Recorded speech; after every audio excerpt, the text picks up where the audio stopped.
दैनिक मामलों में हाल के दिनों में लगातार आ रही गिरावट के बाद आज फिर मामले बढ़े हैं। केंद्रीय स्वास्थ्य एवं परिवार कल्याण मंत्रालय के मुताबिक पिछले 24 घंटे में संक्रमण के 50,209 मामले सामने आए हैं। वहीं वायरस के कारण 704 मरीजों ने अपनी जान भी गंवाई है, जिसके चलते देश में कोरोना वायरस से संक्रमित होने वाले लोगों की संख्या 43,64,086 हो गई है। वहीं देश में अब तक कुल 1,24,315 लोगों की कोरोना वायरस के कारण मौत हो गई है। मंत्रालय के आंकड़ों के अनुसार देश में कोरोना वायरस से ठीक होने वाले मरीजों की संख्या में लगातार बढ़ोतरी हो रही है। देश में संक्रमण मुक्त होने वाले मरीजों की संख्या 77 लाख के अधिक हो गई है। पिछले 24 घंटे की अगर बात करें 55,331 मरीजों ने वायरस को मात दी है, अस्पताल से घर लौटे हैं। देश में कुल कोरोना मरीजों का आंकड़ा 43 लाख को पार कर गया है। अकेले दिल्ली में कुल मरीजों की संख्या 4 लाख से अधिक हो गई है। पिछले कुछ दिनों में देश की राजधानी में कोरोना के तेजी से मामले सामने आए हैं। दिल्ली सरकार का मानना है कि ये कोरोना की तीसरी लहर है। अब सरकार इससे निपटने के लिए आज एक हाई लेवल बैठक बुलाई है। मुख्यमंत्री अरविंद केजरीवाल की ओर से शाम 4 बजे बुलाई गई कोरोना समीक्षा बैठक में आईसीयू बेड, वेंटिलेटर और बेड पर चर्चा की जाएगी। हाल ही में कोरोना मामले बढ़ने के बाद कई अस्पतालों में वेंटिलेटर की कमी हो गई है। मीटिंग में इस बात पर भी चर्चा की जाएगी।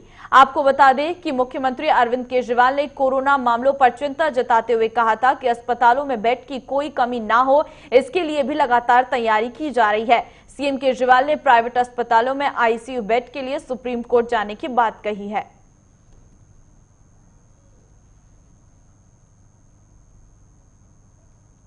कोरोना महामारी के कारण बंद पड़े मॉल, थिएटर और नाट्यगृह को महाराष्ट्र सरकार ने आज से खोलने की अनुमति दे दी है। बुधवार को राज्य सरकार ने इस संबंध में आदेश जारी किया है। राज्य सरकार की ओर से जारी आदेश के अनुसार सिनेमा हॉल, थिएटर, मल्टीप्लेक्स को 50% दर्शक क्षमता के साथ खोलने की मंजूरी दी गई है। इसके तहत सिनेमा हॉल में एक सीट खाली रखकर ही दर्शक बैठेंगे, यानी पूरे हॉल में सिर्फ 50% दर्शक मौजूद होंगे। इसके अलावा मास्क पहनना, आरोग्य सेतु ऐप रखना जरूरी होगा। इसके साथ ही योग संस्थान, टेबल टेनिस, बैडमिंटन, शूटिंग जैसे इंडोर गेम्स के लिए इंडोर स्पोर्ट्स और राज्य के अंतर्राष्ट्रीय स्तर के खिलाड़ियों के लिए स्विमिंग पूल को भी दोबारा खोलने की इजाजत और अनुमति दे दी गई है। लेकिन जिन क्षेत्रों को कंटेनमेंट जोन घोषित किया गया है, वह न सिनेमा हॉल खुलेंगे न थिएटर खुलेंगे।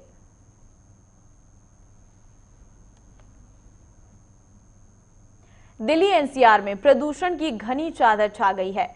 प्रदूषण ने इतना बुरा हाल कर दिया है कि हर ओर धुंध ही धुंध दिखाई दे रही है। राष्ट्रीय राजधानी में आज सुबह हवा की गुणवत्ता में भारी गिरावट देखने को मिली है, यानी दिल्ली में हवा बेहद खराब से गंभीर श्रेणी में पहुंच गई है। हालांकि बुधवार की सुबह दिल्ली में हवा की गुणवत्ता में आंशिक सुधार देखा गया था और कुछ समय के लिए वायु गुणवत्ता सूचकांक यानी AQI 300 के नीचे चला गया था। लेकिन बुधवार की शाम हवा और खराब हो गई, जिससे विजिबिलिटी भी कम हो गई है और लोगों को घुटन का भी सामना करना पड़ा है। ये सिलसिला आज सुबह भी जारी रहा। आज सुबह दिल्ली के आरके पुरम में एयर क्वालिटी इंडेक्स का लेवल 451 दर्ज किया गया, तो वहीं लोधी रोड पर 394, IGI एयरपोर्ट पर 440 और द्वारका में हवा की गुणवत्ता स्तर 456 दर्ज किया गया। दिवाली के ठीक पहले मध्य प्रदेश सरकार ने बड़ा फैसला करते हुए देवी देवताओं के चित्र वाले पटाखों के बेचने पर बैन लगा दिया है। मुख्यमंत्री शिवराज सिंह चौहान ने गृह मंत्रालय की बैठक में इस बाबत निर्देश भी जारी किए हैं।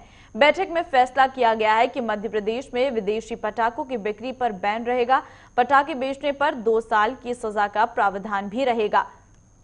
मुख्यमंत्री ने जनता से दिवाली पर चाइना का सामान, लाइट और दिए ना खरीदने की अपील भी की है। मुख्यमंत्री ने अपील की है कि कुम्हारों से दिए ले, वोकल फॉर लोकल बने और स्वदेशी अपनाएं। इसके अलावा बैठक में यह भी तय किया गया है कि जल्द ही मध्य प्रदेश में लव जिहाद के सख्त कानून बनाया जाएगा। इस बैठक में मुख्यमंत्री शिवराज सिंह चौहान के अलावा गृह मंत्री नरोत्तम मिश्रा मौजूद रहे।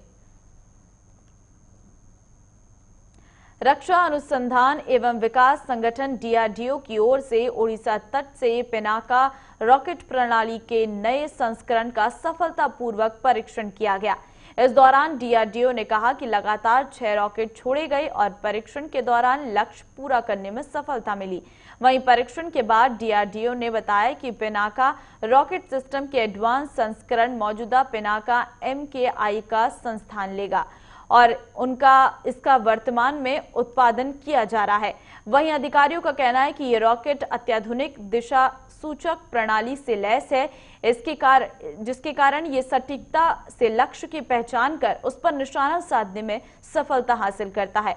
पिनाका को पुणे स्थित डीआरडीओ प्रयोगशाला, आयुध अनुसंधान एवं विकास स्थापना और high energy material research laboratory ने डिजाइन किया है और इसे विकसित किया है।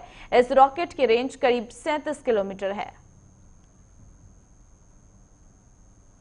जहां एक और जल शक्ति मंत्रालय नल से घर जल पहुंचाने की कवायद में जुटा है, तो वहीं दूसरी ओर विश्व वन्यजीव कोष WWF की ताजा रिपोर्ट में सामने आया है कि आने वाले सालों में भारत गंभीर जल संकट से दो चार होगा। इस रिपोर्ट के अनुसार भारत के 30 शहरों में 250 तक पानी का बड़ा संकट होगा, जिसमें दिल्ली, कानपुर, जयपुर, इंदौर, मुंबई, चंडीगढ़ और लखनऊ जैसे शहर हैं। WWF के जोखिम फिल्टर विश्लेषण के अनुसार आर्थिक गतिविधियों के केंद्र 100 शहरों में पानी का गंभीर संकट होगा। यहां रहने वाली 35 करोड़ की आबादी 2050 तक पानी के गंभीर संकट से दो चार होगी। इससे बचने के लिए तत्काल कार्रवाई के साथ जलवायु परिवर्तन पर तुरंत प्रभाव के साथ काम करने की जरूरत है। WWF की ओर से जारी बयान में कहा गया है कि इस रिपोर्ट का उद्देश्य दीर्घकालीन योजनाओं के निर्माण में सहायता करना, स्थितियों का रणनीतिक मूल्यांकन करके उसके समाधान के लिए प्रेरित करना है। खबरों में फिलहाल इतना ही। आप बने रहिए हमारे साथ। नमस्कार।